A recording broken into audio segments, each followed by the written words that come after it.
મિત્રો, આજના લેક્ચરમાં આપણે measurement, instrumentation and control in automobile વિષય જે છે તેના અંતર્ગત મિકેનિકલ મેઝરમેન્ટ, જેમાં આપણે મેઝરમેન્ટ વિશે ચર્ચા કરવા જઈ રહ્યા છીએ.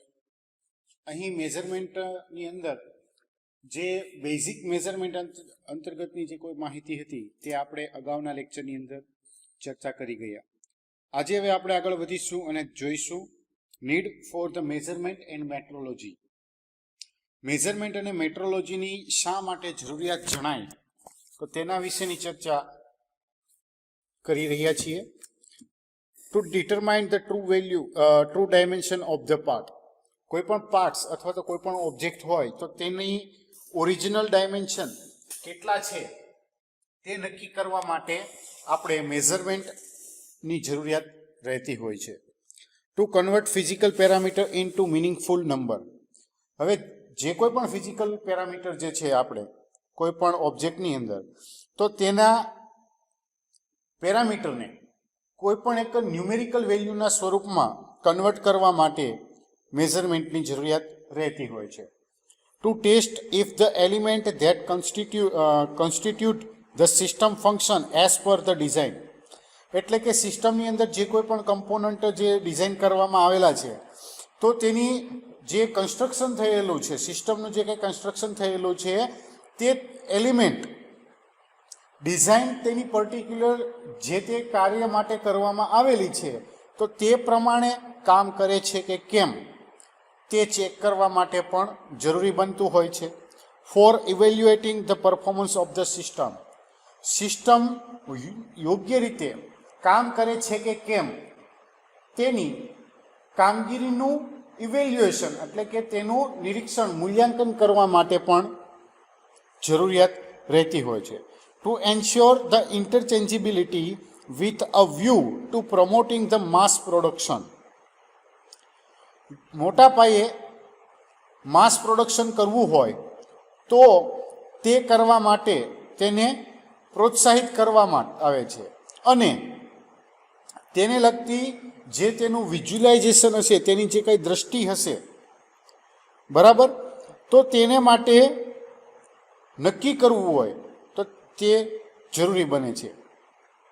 Two establishment the validity of design and for finding new data and new design. ડિઝાઇનની વેલિડિટી જે છે તે નક્કી કરવા માટે થાય છે. આ ઉપરાંત કોઈ પણ પ્રકારનો નવો ડેટા બનાવવો હોય અથવા તો કોઈ પણ પ્રકારની નવી ડિઝાઇન બનાવવી હોય તો તેના માટે પ્રાઇમરી જે ડેટાની રિક્વાયરમેન્ટ હોય તો તેને જે આપણી આગળ અવેલેબલ છે તો તેને ધ્યાને લઈ અને આગળ તેમાં ફેરફાર કરવા હોય અથવા તો તેની અંદર કોઈ પણ નવી પ્રોસેસ દાખલ કરવી હોય, તેની અંદર સુધારા વધારા કરવા હોય તો પણ જરૂરી બને છે. To ensure that the part confirm to establish standard. કોઈ પણ જે પાર્ટ્સ જે છે તેના માટે જે તે સ્ટાન્ડર્ડ બનાવવા હોય અને તે પ્રમાણે યોગ્ય છે કે કેમ, જે સ્ટાન્ડર્ડ આપણે શરૂઆતમાં નક્કી કરેલા છે તો તે સ્ટાન્ડર્ડ પ્રમાણે પાર્ટ્સનું મેન્યુફેક્ચરિંગ કર્યા પછી તે યોગ્ય રીતે તેને લાયક છે કે કેમ તે નક્કી કરવા માટે પણ જરૂરી બનતું હોય છે. To meet interchangeability of the manufacture. Manufacturing વચ્ચે ઇન્ટરચેન્જિબિલિટી જળવાઈ રહે તે માટે પણ જરૂરી બનતું હોય છે. To maintain customer relation. Customer, હવે જે કોઈ પણ આપણે ઓબ્જેક્ટ હોય અથવા કોઈ પણ પ્રોડક્ટ હોય, કોઈ પણ વસ્તુ બનાવેલી હોય તો તેનો આપણો લાસ્ટ ગોલ જે છે તે પ્રોડક્ટને અથવા તો કોઈ પણ વસ્તુ છે કે ઓબ્જેક્ટ હોય તો તે કસ્ટમર સુધી પહોંચાડવાની. એટલે કે કસ્ટમર સાથે જો તેની કસ્ટમર દ્વારા તેની સેટિસ્ફેક્શન પ્રમાણે વસ્તુ મળી રહેતી હોય તો આવા કિસ્સામાં જે તે પ્રોડક્ટ માટે તેનો સંતોષ જે છે, કસ્ટમરનું સેટિસ્ફેક્શન જે છે તે પણ મહત્ત્વનું બનતું હોય છે. તો આવા કિસ્સામાં આવા પ્રકારના જે સેટિસ્ફાઈડ થયેલા કસ્ટમર કંપનીની પ્રોડક્ટ સાથે સંકળાયેલા રહે છે. એટલે કે કસ્ટમરની સાથે રિલેશન જે છે તે મેન્ટેન કરવા માટે પણ અગત્ય બને છે. To find the short coming in manufacturing, જો કોઈ પણ મેન્યુફેક્ચરિંગની અંદર કોઈ પણ પ્રકારની ડિફેક્ટ જણાય, ખામી જણાતી હોય તો તેને ફાઇન્ડ આઉટ કરવા માટે જે મેઝરમેન્ટ સિસ્ટમ જે છે તે પણ મહત્વનો ભાગ ભજવતી હોય છે. Help to purchase the good quality of the raw material, હવે આપણે જે કોઈ પણ પ્રોડક્ટ બનાવતા હોય તો તે પ્રોડક્ટ બનાવવા માટે આપણે માર્કેટની અંદરથી અમુક રો મટીરિયલ જે છે તેની અવેલેબિલિટી પૂરતા પ્રમાણમાં હોવી જોઈએ. આ ઉપરાંત જે રો મટીરિયલ આપણે ઉપયોગ કરવાના છીએ તો તે ક્વોલિટી તેના કયા પ્રકારની છે તે પણ અગત્યની રહેતી હોય છે. એટલે સારી ક્વોલિટીનું મટીરિયલ આપણે માર્કેટની અંદરથી પરચેસ કરી શકીએ અને તે આપણને જરૂરિયાત જથ્થા મુજબ મળી રહે સમયાંતરે, તો તે માટે પણ આ અગત્યનું બનતું હોય છે. Help coordination of the different department, હવે જે કોઈ પણ આપણે યુનિટ હોય મેન્યુફેક્ચરિંગ સંસ્થા હોય તેની અંદર, તો તેની અંદર અલગ અલગ યુનિટ જે છે તે એકબીજાની સાથે સંકળાયેલા હોય છે. એટલે કે પરચેસ ડિપાર્ટમેન્ટ હોય, પ્રોડક્શન હોય, ક્વોલિટી હોય, પછી સેલિંગ ડિપાર્ટમેન્ટ, તો આ બધા જ પ્રકારના ડિપાર્ટમેન્ટ એકબીજા સાથે સંકળાયેલા રહેતા હોવાને કારણે એકબીજાની સાથે સંકલન કરી શકે, એકબીજા સાથે કોર્ડિનેટ કરી શકે, તો તે રીતે અહીં તેના સંબંધ સ્થાપવા માટે પણ અગત્યનું બનતું હોય છે. To take the decision on defective part, કોઈ પણ એવા ખામીવાળા પાર્ટ્સ હોય તો તેના પ્રત્યે જો ડિસિઝન લેવાનું હોય તો તેમાં પણ તે આપણને મદદ કરતા હોય છે. એટલે કે આપણે જ્યારે કોઈ પણ પાર્ટ્સને મેન્યુફેક્ચરિંગ કરતા હોઈએ અને પછી તેના પરફોર્મન્સ જે છે તે નક્કી કરતા હોઈએ તો તેના પરિણામે જ્યારે આપણે તેના ડાયમેન્શન હોય, એના જે ફંડામેન્ટલ વર્કિંગ કન્ડિશન હોય તો એ બધું નક્કી કરતી વખતે અને તેને ચેક કરતી વખતે જો આપણને તેની અંદર કોઈ પણ પ્રકારની ડિફેક્ટ માલુમ પડે તો એ ડિફેક્ટ પણ આપણે સરળતાથી આઈડેન્ટિફાઈ કરી શકીએ છીએ અને તેના પરિણામે આપણે ડિફેક્ટને દૂર પણ કરી શકીએ છીએ. નેક્સ્ટ હવે આગળ વધીએ. બેઝિક ડેફિનેશન, મેઝરમેન્ટ જે છે તો તેની અંદર અમુક બેઝિક ડેફિનેશન તારવવામાં આવેલી છે અને અમુક જે ટર્મ્સ જે છે તેનો વખતો વખત ઉપયોગ પણ થતો હોય છે. તો આ બેઝિક ડેફિનેશનની મદદથી આપણે કયા કયા ટર્મિનોલોજી કઈ રીતે કામ કરે છે અથવા તો કઈ રીતે આઈડેન્ટિફાઈ કરવામાં આવી છે તેના વિશે જોઈશું. તો સૌથી પહેલાં આવે છે હિસ્ટરેસિસ. Hysteresis. While testing an instrument for the repeatability, it is often seen that the input-output graph do not coincide for the continuously ascending and then descending value of input. Repeatability માટે કોઈ પણ ઇન્સ્ટ્રુમેન્ટ જે છે તો તેનું testing કરતી વખતે એ વસ્તુ હંમેશા ધ્યાન રાખવામાં આવે છે અને એ વસ્તુ પર જોવામાં આવે છે કે ઇનપુટ અને આઉટપુટ ગ્રાફ જે છે તે કન્ટિન્યુઅસલી એસેન્ડિંગ જે છે તે થતા હોય છે. એટલે કે ઇનપુટ ગ્રાફ જે છે, ઇનપુટ અને આઉટપુટ ગ્રાફ તે ધીમે ધીમે ચડતા ક્રમમાં થતા હોય છે અને ત્યાર પછી જે ઇનપુટના ડિસેન્ડિંગ વેલ્યુ જે છે તેની સાથે તે મેળ પણ ખાતા હોતા નથી. એટલે કે જે ઇનપુટ આઉટપુટની વેલ્યુ જે છે તે કન્ટિન્યુઅસલી એસેન્ડિંગ અને ડિસેન્ડિંગ ટાઈપની વેલ્યુઓ જે છે તે પ્રાપ્ય બનતી હોતી નથી.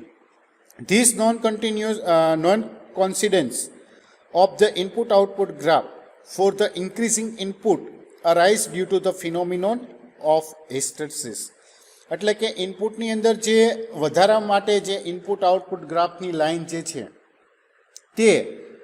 તેના હિસ્ટ્રેસિસ જે ઘટના જે છે, ફિનોમિનોન છે, તેને કારણે થતું જોવા મળે છે.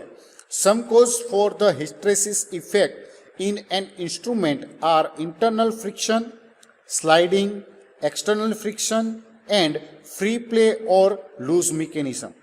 હવે હિસ્ટ્રેસિસનો પ્રભાવ જે ઇફેક્ટ જે છે તેના માટેના અમુક કારણો જો જોવા જઈએ તો તેની અંદર આપણને એવું દર્શાવવામાં આવે છે કે ઇન્સ્ટ્રુમેન્ટ જે ઉપયોગ કરવામાં આવેલું હોય તો તેની અંદર ઇન્ટરનલ ફ્રિક્શન થતું હોય, તે સ્લાઇડિંગ પ્રવૃત્તા પ્રમાણમાં ના થઈ શકતું હોય અથવા તો એક્સટર્નલ ફ્રિક્શન પણ અહીં ભાગ ભજવતું હોય, ફ્રી પ્લે રહેતો હોય અથવા તો જે કોઈ પણ મિકેનિઝમ જે છે તે લૂઝ રહેતી હોય. તો આવા કારણોસર હિસ્ટ્રેસિસની અહીં હાજરી આપણને માલુમ પડતી હોય છે. Hysteresis effect are the best eliminated by taking the reading corresponding to the ascending and descending value of the input and then taking arithmetic average. હવે હિસ્ટ્રેસિસ ઇફેક્ટ જે છે તેને પરિણામે જે ઇનપુટ વેલ્યુ જે છે તે એસેન્ડિંગ અને ડિસેન્ડિંગ મૂલ્ય માટે તેની રેફરન્સ વેલ્યુ જે છે તેને કરેસ્પોન્ડિંગ વેલ્યુ જે છે તેને ધ્યાને લઈ અને એરિથમેટિકલી એવરેજ વેલ્યુઓ દ્વારા નક્કી કરવામાં આવે છે અને જે કોઈ પણ અહીં વધઘટ જે આવતી હોય તેને દૂર કરવામાં આવે છે. એટલે કે પ્લસ અને માઇનસ ચડતા ક્રમમાં અને ઉતરતા ક્રમમાં આપણને એસેન્ડિંગ અને ડિસેન્ડિંગની અંદર જે વેલ્યુ મળે તો આ વેલ્યુઓને કરેસ્પોન્ડિંગલી જે રીડિંગ મળતું હોય તેની એવરેજ વેલ્યુ લઈ અને વધઘટ જે છે તેને દૂર કરવામાં આવતી હોય છે. હવે હિસ્ટ્રેસિસ કઈ રીતે આવે છે તો તેના માટેનો ગ્રાફ અહીં આપવામાં આવેલો છે. અહીં આપણે જોઈએ છીએ કે થર્ડ ક્વોડ્રન્ટમાંથી વધે છે વેલ્યુ, ત્યાર પછી ધીમે ધીમે અહીં ફોર્થ ક્વોડ્રન્ટમાં જાય, ત્યાંથી આગળ વધીને ફર્સ્ટની અંદર દાખલ થાય છે કે જ્યાં વેરિયેબલ જે છે તે ધીમે ધીમે ધીમે વધતો એક પોઈન્ટ ઉપર અટકી જાય છે. ત્યાર પછી ત્યાંથી ડિસેન્ડિંગ ચાલુ થાય છે અને વેલ્યુઓ જે છે કે વેરિયેબલની વેલ્યુ ધીમે ધીમે ઘટતી જાય છે અને ફરીથી પાછો પહેલા પોઈન્ટ સુધી પહોંચે છે. એટલે કે અહીં મેઝર વેરિયેબલ અને આઉટપુટ રીડિંગ વચ્ચે આ ગ્રાફ જે છે તે પ્લોટિંગ કરવામાં આવેલો છે કે જેની અંદર કર્વ એ જે છે તે વેરિયેબલ ઇન્ક્રીઝિંગ દર્શાવે છે. એટલે કે જે ઇનપુટ વેલ્યુ કન્ટિન્યુઅસલી ધીમે ધીમે વધતી જાય છે તે દર્શાવે છે. કર્વ બી જે છે તે આપણને વેરિયેબલનું ડિક્રીઝિંગ દેખાડે છે. એટલે કે જે ડિસેન્ડિંગ વેલ્યુ ઇનપુટ માટે આપણને આગળ મળતી રહે છે તો તે માટે કઈ રીતે કર્વ જનરેટ થાય છે તે દર્શાવવામાં આવેલું છે. આ ઉપરાંત જે બંને વચ્ચેનો ગાળો જે છે અહીં કે જે આપણે મેજર વેરિયેબલની અંદર ડિફરન્સ મળે છે તો તેને આપણે ડેડ સ્પેસ કહેવામાં આવેલી છે. આ ઉપરાંત જે વેરિયેબલ ઇન્ક્રીઝિંગ અને આઉટપુટ રીડિંગ વચ્ચેનો જે ગેપ જે છે તે મેક્સિમમ ઇનપુટ હિસ્ટ્રેસિસ જે છે તે દર્શાવે છે. આ ઉપરાંત મેજર વેરિયેબલ અને આઉટપુટ રીડિંગની વેરિયેબલ ડિક્રીઝિંગ લાઇન ઉપર જે વેલ્યુ મળે છે તેને મેક્સિમમ આઉટપુટ હિસ્ટરેસિસ તરીકે ઓળખવામાં આવે છે. તો આ રીતે આ કર્વ જે છે તે એક રીતે જોતા જો ખાલી ફર્સ્ટ ક્વોડ્રન્ટ માટે ધ્યાનમાં લઈએ તો આપણને પક્ષીની ચાંચની જેવો શેપ મળે છે અને પૂરેપૂરો કર્વને જો આપણે ધ્યાને લઈએ તો આવા કિસ્સામાં આપણને એસ જે છે તે દર્શાવે છે. નેક્સ્ટ હવે આગળ જોઈશું લિનિયરિટી કે જેને આપણે રેખીયતા તરીકે ઓળખી શકીએ છીએ. The ability of the test to obtain the result that vary in the manner directly proportional to the change in the concentration of the substances under the analysis or by a well-defined mathematical transformation. જે કોઈ પણ આપણને result test માટેના available બને છે તો તે પેદા કરવા માટે ટેસ્ટિંગની જે કેપેસિટી છે, એબિલિટી છે, તે જે કોઈ પણ એનાલિસિસ કરવાનું છે તેના અંતર્ગત ઓબ્જેક્ટની જે મેથેમેટિકલ ટ્રાન્સફોર્મ્યુલા છે તેની અંદર સારી રીતે વ્યાખ્યાયિત કરવા અહીં જે પરિણામ મળે છે, અહીં જે પરિવર્તન જોવા મળતું હોય તેની અંદર જે ફેરફાર ચેન્જ થતા જોવા મળતા હોય તેના દ્વારા તેની સીધી અસરની મદદથી બદલાતું હોય છે. એટલે કે જે કોઈ પણ રિઝલ્ટ જે છે તે મેળવવા માટે ટેસ્ટિંગની એબિલિટી, આ ઉપરાંત જે પણ મેથડ આપણે ડાયરેક્ટલી અહીં ચેન્જ કરવામાં આવેલી છે તો તેના અંતર્ગત જે અહીં જે કોઈ વેરિએશન મળે છે તે ડાયરેક્ટલી તેના અંદર થતા ફેરફારની સાથે સપ્રમાણમાં હોય છે. અને અહીં જે સબસ્ટન્સ જે છે તેનું એનાલિસિસ મેથેમેટિકલ ટ્રાન્સફોર્મેશન એટલે કે એક મેથેમેટિકલ ફોર્મ્યુલા આપવામાં આવેલું છે તેની મદદથી ગણી શકીએ છીએ. સૂત્ર જે છે તે આ પ્રમાણે છે, y is equal to mx plus C, where y is equal to output, x is equal to input and m is equal to slope. c is constant, independent linearly and proportional linearity and are to form of the specifying linearity. હવે mathematical formula જે છે y is equal to mx plus C, તો તેની અંદર y જે છે તે આપણે આઉટપુટ વેલ્યુ છે તે આઈડેન્ટિફાઈ કરે છે, x જે છે તે ઇનપુટ વેલ્યુ આઈડેન્ટિફાઈ કરે છે, m જે છે તે બંને વચ્ચેનો સ્લોપ કેટલા પ્રમાણમાં છે તે દર્શાવે છે, અને c કોન્સ્ટન્ટ વેલ્યુ દર્શાવે છે કે જે ઇન્ડિપેન્ડન્ટ લિનિયરલી છે કે પછી પ્રોપોર્શનલ ટાઈપની લિનિયરિટી છે. તો આ પ્રમાણે સીની વેલ્યુ જે છે તે સ્પેસિફાય કરવામાં આવતી હોય છે. If the output just remain within the full scale output without being proportional to it, then it is called independent linearity. એટલે કે જે લિનિયરિટી છે તેની અંદર નક્કી કરવા માટે આઉટપુટ જે છે તે તેના જે નક્કી કરવામાં આવેલા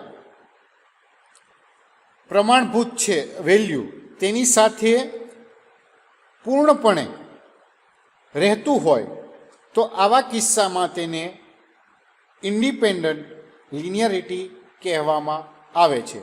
if the output remain proportional to the full scale output, then it is called proportional linearity.